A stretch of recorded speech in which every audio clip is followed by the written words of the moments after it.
ಅಡೂರು ಕ್ಷೇತ್ರಕ್ಕೆ ಬಂದು ಶಾಸ್ತಾರ ಸನ್ನಿಧಿಗೆ ಬಂದರೆ ಮಾತ್ರ ಪೂರ್ಣ ಪ್ರತಿಫಲ ನಮಗೆ ಸಿಗುವಂಥದ್ದು.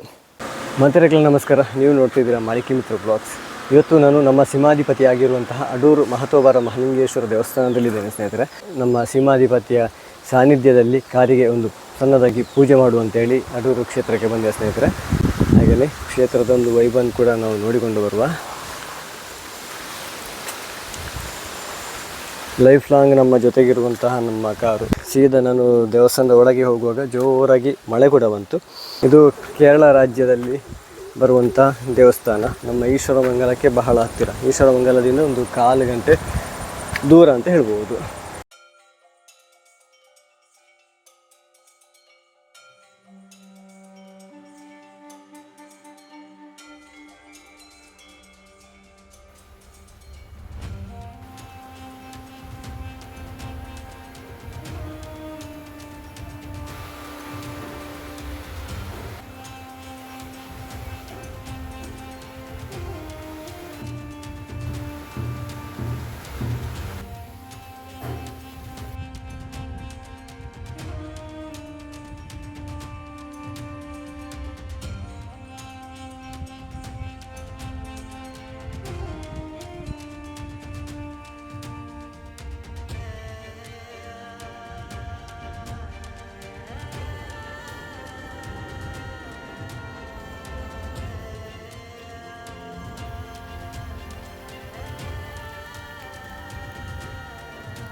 ಎದುರುಗಡೆ ಎಂಟ್ರೆನ್ಸ್ ಇರುವಂಥದ್ದು. ಹಾಗೆಯೇ ಕಾರನ್ನು ಇಲ್ಲಿ ಪಾರ್ಕ್ ಮಾಡಿದ್ದೇನೆ. ಇಲ್ಲಿ ಪಾರ್ಕ್ ಮಾಡಿ ನಾವು ಇಲ್ಲೊಂದು ಒಳಗಡೆ ಮಾರ್ಗ ಹೋಗಬೇಕು. ಇಲ್ಲೊಂದು ಒಳಗಡೆ ಮಾರ್ಗ ಹೋಗಿದೆ. ಒಂದು ಮುಖ್ಯವಾದಂಥ ಮೂಲ ಸ್ಥಾನ ಉಂಟು. ಅದು ಇಲ್ಲಿಂದ ಹೋಗಲಿಕ್ಕೆ ಆಗ್ತದೆ. ಮೋಸ್ಟ್ಲಿ ಇಲ್ಲಿಂದ ಹೋಗಲಿಕ್ಕೆ ಆಗ್ತದೆ, ಗೊತ್ತಿಲ್ಲ. ಯಾವಾಗಲೂ ಆಚೆಯಿಂದ ಹೋಗ್ತಾ ಇದ್ದೆ. ದೇವಸ್ಥಾನದ ಅಲ್ಲಿಂದ ಬರ್ತಾ ಇದ್ದಂಥದ್ದು. ಇವತ್ತು ಸ್ವಲ್ಪ ಕಾರ್ ಪಾರ್ಕಿಂಗ್ ಮಾಡಿದ ಕಾರಣ ಇಲ್ಲಿಂದ ಬರ್ತಾ ಇದ್ದೇನೆ. ದೇವರ ಯಾವ ಸೈಡ್ ಆಯ್ತು ಇದೀಗ ನಾನು ನೋಡಲಿಲ್ಲ ಇದುವರೆಗೆ. ಇಲ್ಲಿ ಅಡೂರು ದೇವಸ್ಥಾನದಲ್ಲಿ ಸ್ವಲ್ಪ ತೋಟದ ಒಳಗೆ ಒಂದು ಅದ್ಭುತವಾಗಿರುವಂತಹ ಶಕ್ತಿಯನ್ನು ಕೂಡ ನಾವಿಲ್ಲಿ ನೋಡ್ಬೋದು.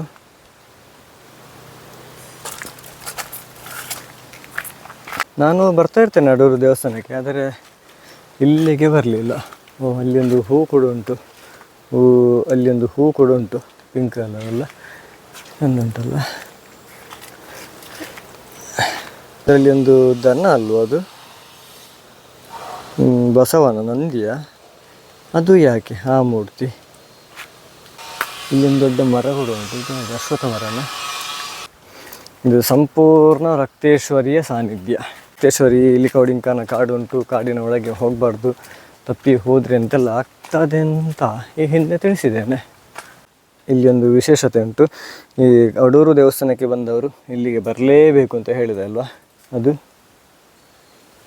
ಈ ಜಾಗ ಶ್ರೀ ಶಾಸ್ತಾರ ಸನ್ನಿಧಿ. ಇಲ್ಲಿಗೆ ಪ್ರತಿಯೊಬ್ಬರು ಬರಬೇಕು. ಅಡೂರು ಕ್ಷೇತ್ರಕ್ಕೆ ಬಂದು ಶಾಸ್ತಾರ ಸನ್ನಿಧಿಗೆ ಬಂದರೆ ಮಾತ್ರ ಪೂರ್ಣ ಪ್ರತಿಫಲ ನಮಗೆ ಸಿಗುವಂಥದ್ದು.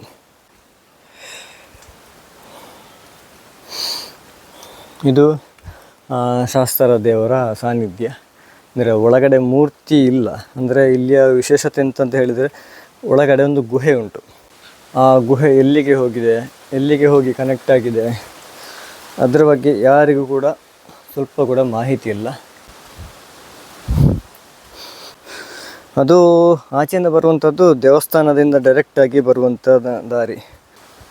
ಇಲ್ಲಿ ನೋಡಲಿಕ್ಕೆ ಇಷ್ಟೇ ಇರುವಂಥದ್ದು. ಆದರೆ ಇಲ್ಲಿಯ ಕಾರ್ಣಿಕ ಮಾತ್ರ ಉಂಟಲ್ಲ, ನೆಕ್ಸ್ಟ್ ಲೆವೆಲ್ ಕಾರ್ಣಿಕ. ಅರ್ಜುನ ಈ ಭಾಗಕ್ಕೆ ಬಂದಿರುವಂಥ ಸಂದರ್ಭದಲ್ಲಿ ಪಾಶುಪತಾಸ್ತ್ರಕ್ಕೋಸ್ಕರ ಶಿವನನ್ನು ಧ್ಯಾನ ಮಾಡ್ತಾ ಇರ್ತಾನೆ. ಆ ಸಂದರ್ಭದಲ್ಲಿ ಶಿವ ಹಂದಿಯ ರೂಪ ತಾಳಿ ಅರ್ಜುನನನ್ನು ಪರೀಕ್ಷೆ ಮಾಡಲಿಕ್ಕೆ ಇಲ್ಲಿ ಬಂದಿರುವಂಥದ್ದು. ಅರ್ಜುನ ಒಂದು ಬಾಣ ಬಿಡ್ತಾನೆ, ಆಗ ಶಿವ ಕೂಡ ಒಂದು ಬಾಣ ಬಿಡ್ತಾನೆ.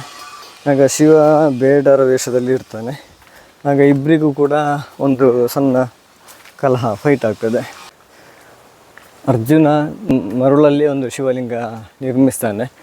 ಶಿವಲಿಂಗ ನಿರ್ಮಿಸಿದಾಗ ಆ ಶಿವಲಿಂಗಕ್ಕೆ ಹೂಗಳನ್ನು ಅರ್ಪಿಸ್ತಾನೆ, ತೀರ್ಥವನ್ನು ಎಲ್ಲ ಹಾಕ್ತಾನೆ. ಆದರೆ ಆ ಎಲ್ಲ ಹೂಗಳು ಎಲ್ಲ ತೀರ್ಥಗಳು ಶಿವನ ಪದಕ್ಕೆ ಹೋಗಿ ಬೀಳ್ತದೆ. ಆಶ್ಚರ್ಯ ಆಗ್ತದೆ, ಎಂತ ಇದು ಕಥೆ ಅಂತ. ಆಗ ಅರ್ಥ ಆಗ್ತದೆ, ಇದು ಬೇಡರ ವೇಷದಲ್ಲಿ ಬಂದಿರುವುದು ಸಾಮಾನ್ಯ ಬೇಟೆಗಾರ ಅಲ್ಲ, ಇದು ಸಾಕ್ಷಾತ್ ಶಿವ ಅಂತ. ಹಾಗೆ ಇಲ್ಲಿ ಒಂದು ಸಣ್ಣ ಕಥೆ ಸ್ನೇಹಿತರೆ. ಸಂಪೂರ್ಣ ಕಥೆ ಇನ್ನು ಡೀಟೇಲ್ ಆಗಿ ಬೇಕು ಅಂತ ಹೇಳಿದರೆ ಲಾಸ್ಟಿಗೆ ಒಂದು ಲಿಂಕ್ ಕೊಟ್ಟಿರ್ತೇನೆ. ಆ ಲಿಂಕಲ್ಲಿ ನೀವು ಪ್ರೆಸ್ ಮಾಡಿದರೆ ಇಲ್ಲಿಯ ಸಂಪೂರ್ಣ ಇತಿಹಾಸಗಳುಂಟು. ಹಾಗೆಯೇ 12 ವರ್ಷಕ್ಕೊಮ್ಮೆ ಕೌಡಿಂಕಾನ ಕಾಡಿನೊಳಗೆ ಹೋಗಿ ಅಲ್ಲಿಯ ಮೂಲಸ್ಥಾನ ಆ ಕಾಡಿನಿಂದ ಮೃತ್ತಿಕೆಯನ್ನು ತಂದು ಇಲ್ಲಿ ಜೀರ್ಣೋದ್ಧಾರ ಬ್ರಹ್ಮಕಲಶ ಎಲ್ಲ ಆಗುವಂಥದ್ದು. ಹಾಗೆಯೇ ಕಳೆದ ವರ್ಷ ಅಂದರೆ ಕರಲ್ಲಿ ಹೋಗಿ ಬಂದರು, ಇನ್ನು 12 ವರ್ಷಗಳು ಬಿಟ್ಟು. ಹಾಗಾದರೆ ದೇವರಿಗೆ ಇನ್ನೊಂದು ಸಲ ಅಡ್ಡ ಬಿದ್ದು ಹೊರಡುವ ಸಮಯ. ದೇವರ ಸಂಪೂರ್ಣ ಆಶೀರ್ವಾದ ಸಿಕ್ಕಿದೆ, ಸೀಮಾಧಿಪತಿಗೆ ಆಶೀರ್ವಾದ ಸಿಕ್ಕಿದೆ. ನಮ್ಮ ಪಯಣ ಮುಂದುವರಿಸುವ.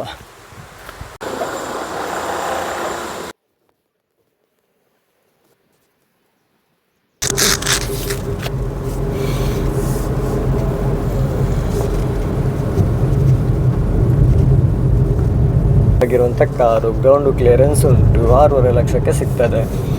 ಬೇಸಿಕ್ ಬಂದು 5.9 ಲಕ್ಷಕ್ಕೆ ಸ್ಟಾರ್ಟ್ ಆಗುವಂಥದ್ದು ಉಂಟು. 6.7 ZXi ಅಂದರೆ 1.2 ಲೀಟರಿಗೆ 7.25-7.5 ಲಕ್ಷ ಆಗ್ತದೆ. ಹತ್ರ ಉಂಟು. 8 ಲಕ್ಷ CNGಗೆಲ್ಲ 8 ಲಕ್ಷ ಹೀಗೆಲ್ಲ ಉಂಟು.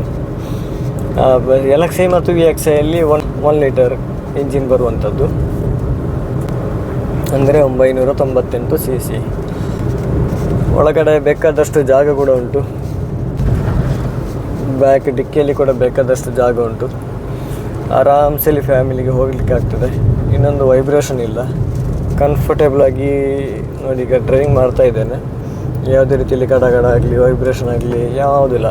ಕ್ಲೀನಾಗಿರುವಂಥ ಸೌಂಡು, ಕಂಫರ್ಟೇಬಲ್. ಗ್ರೌಂಡ್ ಕ್ಲಿಯರೆನ್ಸ್ ಕೂಡ ಒಳ್ಳೆಯದುಂಟು.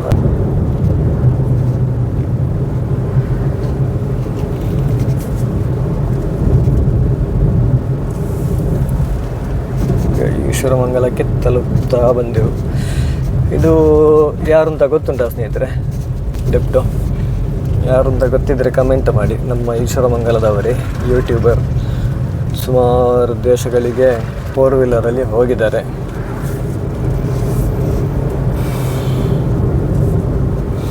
ಅವರು ಕೂಡ ನಮ್ಮ ಊರಿನವರೇ.